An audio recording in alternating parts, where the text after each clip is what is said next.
नमस्कार दोस्तों, फटाफट आपको बताते चलते हैं आज के तमाम मुख्य समाचार, बड़ी खबरें। लेकिन उससे पहले अगर आपको भी 2024 में कांग्रेस की सरकार बनती दिखाई दे रही है तो वीडियो को लाइक करके चैनल सब्सक्राइब कीजिए और बेल आइकन दबाना मत भूलिएगा। मुकदमा क्यों किया गया, जेल में डाल दीजिए, प्रियंका गांधी के खिलाफ एफआईआर दर्ज होने पर बोले ये नेता। जी हाँ दोस्तों, आपको बता दें कि मध्य प्रदेश में इस साल विधानसभा चुनाव होने हैं और इससे पहले आरोप प्रत्यारोप का दौर भी बढ़ गया है। शिवराज सरकार पर 50% कमीशन का आरोप लगने पर कांग्रेस महासचिव प्रियंका गांधी और पार्टी के अन्य नेताओं के खिलाफ एफआईआर दर्ज कर दी गई है। इसके बाद से तमाम नेताओं ने बीजेपी को घेरना शुरू कर दिया है। मध्य प्रदेश में प्रियंका गांधी वाड्रा, पूर्व सीएम कमलनाथ और अन्य के खिलाफ दर्ज एफआईआर पर आरजेडी सांसद मनोज झा ने कहा कि मुकदमा क्यों किया गया, जेल में डाल दीजिए। इसका मतलब तो यही है कि आप कुछ भी कर सकते हैं। कभी प्रधानमंत्री कहते हैं कि दरभंगा में एम्स खुल गया, दूसरी बात यह कि अगर उनसे सवाल पूछ लिया जाए तो एफआईआर हो जाता है। अगर व्यक्ति किसी सदन का सदस्य है तो उसकी सदस्यता चली जाती है। लोकतंत्र की आड़ में यह खतरनाक खेल हो रहा है। पहले ईडी सीबीआई से लेकर अब इस तरह के मुकदमों से प्रताड़ित करने की कोशिश हो रही है। रुक करते हैं अगली ब्रेकिंग न्यूज की तरफ। मोदी नवाज शरीफ से मिल सकते हैं तो अजीत पवार शरद पवार से क्यों नहीं मिल सकते, संजय राउत ने दिया तीखा बयान। राष्ट्रवादी कांग्रेस पार्टी में बगावत के करीब 40 दिन बाद शरद पवार और उनके बागी भतीजे और महाराष्ट्र सरकार के उप मुख्यमंत्री अजीत पवार मिले। दोनों नेताओं के मिलने पर शिवसेना के नेता संजय राउत ने केंद्र व राज्य सरकार को आड़े हाथों लिया। इसके साथ ही उन्होंने प्रधानमंत्री मोदी के पाकिस्तान दौरे पर भी निशाना साधा। बता दें कि प्रधानमंत्री मोदी अपने पहले कार्यकाल में पाकिस्तान के प्रधानमंत्री नवाज शरीफ के बुलावे पर अफगानिस्तान से आते समय कुछ देर के लिए पाकिस्तान गए थे और नवाज शरीफ के परिवार से लोगों से मिले थे। एनसीपी के दोनों धड़ों के नेताओं के मिलने पर शिवसेना के नेता संजय राउत ने कहा कि अगर पाकिस्तान के पूर्व प्रधानमंत्री नवाज शरीफ और प्रधानमंत्री नरेंद्र मोदी मिल सकते हैं तो शरद पवार और अजीत पवार क्यों नहीं मिल सकते। रुक करते हैं ब्रेकिंग न्यूज की तरफ। मोदी जब भी बोलते हैं झूठ की सुनामी ले आते हैं। जयराम रमेश ने मोदी के संसद में दिए गए भाषण पर साध दिया निशाना। जी हाँ दोस्तों, आपको बता दें कि राज्यसभा सांसद ने पीएम मोदी पर हमेशा झूठ बोलने का आरोप लगाया और कहा कि हर बार जब प्रधानमंत्री बोलते हैं तो झूठ की सुनामी आती है। संसद में पीएम के हालिया भाषण ने मुझे क्लिनिकल मनोवैज्ञानिक के रूप में प्रशिक्षित भारत के अग्रणी विद्वानों में से एक आशीष नंदी की वो बात याद दिला दी जो उन्होंने 2002 में कही थी। जयराम ने एक लेख का अंश भी साझा किया जिसके बारे में उनका दावा है कि ये नंदी द्वारा लिखा गया था और उसमें नंदी ने मोदी को फांसीवादी कहा था। दोस्तों, आपको बता दें कि इतना ही नहीं, लाल किले की प्राचीर से भी झूठ बोलने का आरोप प्रधानमंत्री मोदी पर विपक्ष कई बार लगा चुकी है। बता दें कि पीएम मोदी ने अविश्वास प्रस्ताव का जवाब देते हुए विपक्षी दल इंडिया की आलोचना करते हुए इसे घमंडिया गठबंधन करार दे दिया था। कांग्रेस नेता जयराम रमेश ने आगे कहा कि मध्य प्रदेश के लोगों को भारतीय जनता पार्टी और प्रधानमंत्री नरेंद्र मोदी से कोई उम्मीद नहीं है और वो अब घोटालों के बारे में बात नहीं करेंगे। उन्होंने ये भी दावा किया कि पीएम मोदी इस यात्रा के दौरान झूठे दावे करेंगे और लोगों को फर्जी आश्वासन देंगे। रुक करते हैं ब्रेकिंग न्यूज की तरफ। तेलंगाना में बीजेपी को लगा बड़ा झटका, पूर्व मंत्री चंद्रशेखर ने दे दिया इस्तीफा, कांग्रेस में हो सकते हैं शामिल। जी हां दोस्तों, भाजपा को एक के बाद एक झटके पे झटके लग रहे हैं। तेलंगाना में बीजेपी को अब बड़ा झटका लग गया है। राज्य में चुनाव की तैयारियों में जुटी भाजपा के बड़े नेता ने पार्टी छोड़ दी है और इसी के साथ अब इस्तीफा उन्होंने दे दिया है और कांग्रेस में वो शामिल हो सकते हैं। उनके कांग्रेस में शामिल होने की संभावना है। चंद्रशेखर ने अपना त्याग पत्र प्रदेश भाजपा अध्यक्ष जी किशन रेड्डी को भेज दिया और उन्होंने आरोप लगाया कि पार्टी संगठन के लिए कड़ी मेहनत करने वालों को प्रोत्साहित नहीं कर रही है। उन्होंने ये भी लिखा कि केंद्र की बीजेपी सरकार तेलंगाना सरकार के साथ हो रहे अन्याय को रोकने में असमर्थ है। दोस्तों, करते हैं अगली ब्रेकिंग न्यूज की तरफ। भारत जोड़ो यात्रा 2.0 के स्वागत के लिए गुजरात कांग्रेस पूरी तरीके से तैयार। महात्मा गांधी और सरदार पटेल की भूमिका है खास महत्व। जी हाँ दोस्तों, आपको बता दें कि गुजरात कांग्रेस ने महात्मा गांधी और सरदार पटेल की भूमि पर भारत जोड़ो यात्रा के दूसरे चरण का उद्घाटन करने के लिए राहुल गांधी को आमंत्रित करने का फैसला किया है। पहले चरण की सफलता के आधार पर यात्रा देश के पूर्व से पश्चिम तक के क्षेत्रों को कवर करते हुए राजनीतिक संवाद को अगले स्तर पर ले जाने की तैयारी में है। राज्य के महत्व पर जोर देते हुए गुजरात विधानसभा में विपक्ष नेता अमित चावड़ा ने कहा कि हमने राहुल गांधी को गुजरात से भारत जोड़ो यात्रा के दूसरे चरण की शुरुआत करने का निमंत्रण दिया है जो महात्मा गांधी और सरदार पटेल की भूमि है। गुजरात को चुनने का प्रतीकात्मक महत्व इस राजनीतिक पहल को महत्व देता है।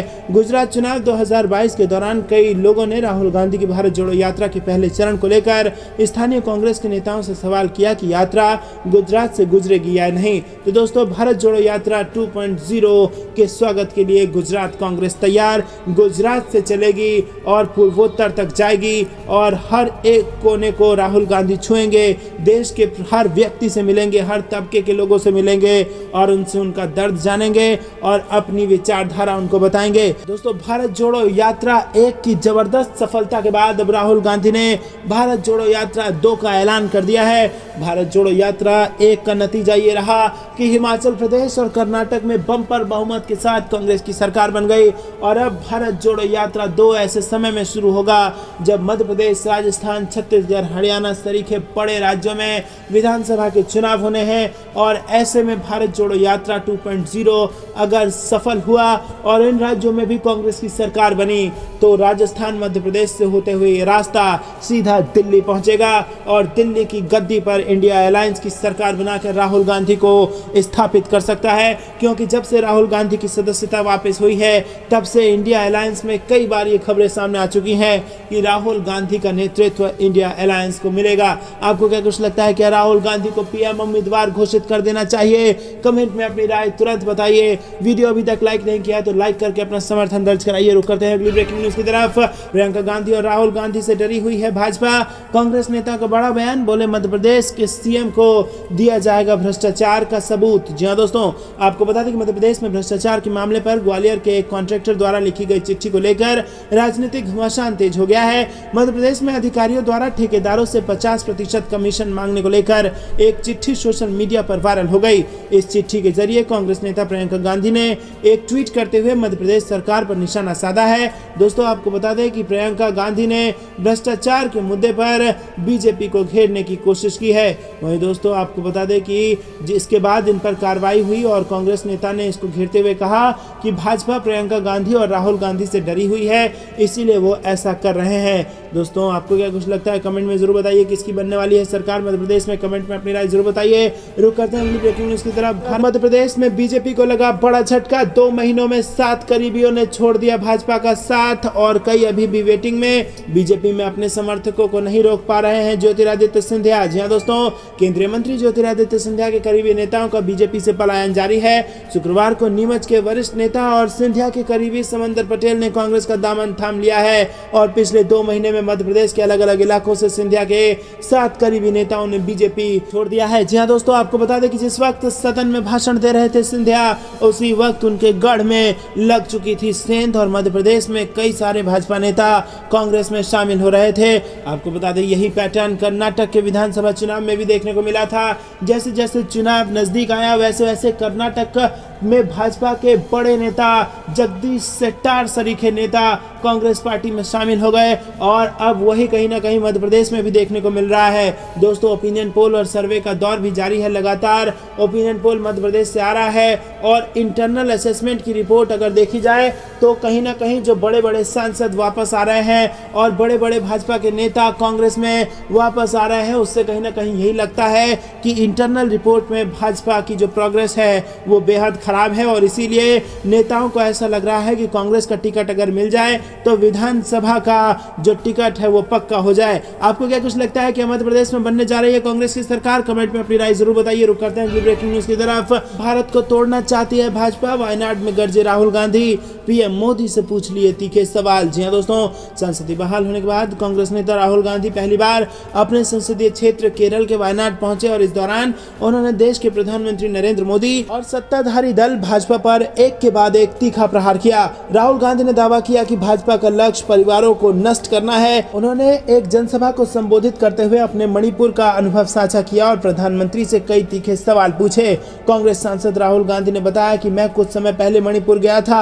मैं 19 साल से राजनीति में हूं और मैंने मणिपुर में जो अनुभव किया वो पहले कभी भी अनुभव नहीं किया था। मणिपुर में हजारों लोग हैं जिन्होंने इसे झेला है, किसी का घर जला दिया और इसी के साथ यहाँ पर आपको बता दें कि मणिपुर में मिट्टी का तेल फेंक कर आग लगा देने तक की बात कही राहुल गांधी ने। इसी के साथ दोस्तों जो तीखे सवाल पूछे गए हैं जिससे भाजपा की नींद उड़ गई है। आपको बता दें कि राहुल गांधी ने पीएम मोदी पर प्रहार करते हुए कहा कि आप भारत माता की हत्या के बारे में बात करने में 2 मिनट बिताते हैं, आपकी ऐसा करने की हिम्मत कैसे हुई? आप भारत के विचार का अनादर कैसे कर सकते हैं?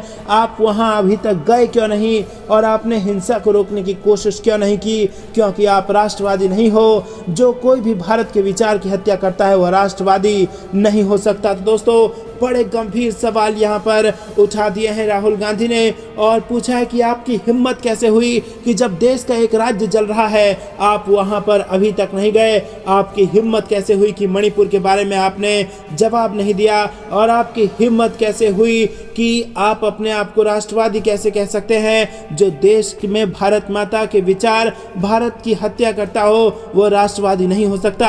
अगर आपको भी ऐसा लगता है दोस्तों, अगर आप भी राहुल गांधी की बात का समर्थन करते हैं और अभी तक वीडियो लाइक नहीं किया तो वीडियो लाइक करके समर्थन दर्ज कराइए, चैनल को सब्सक्राइब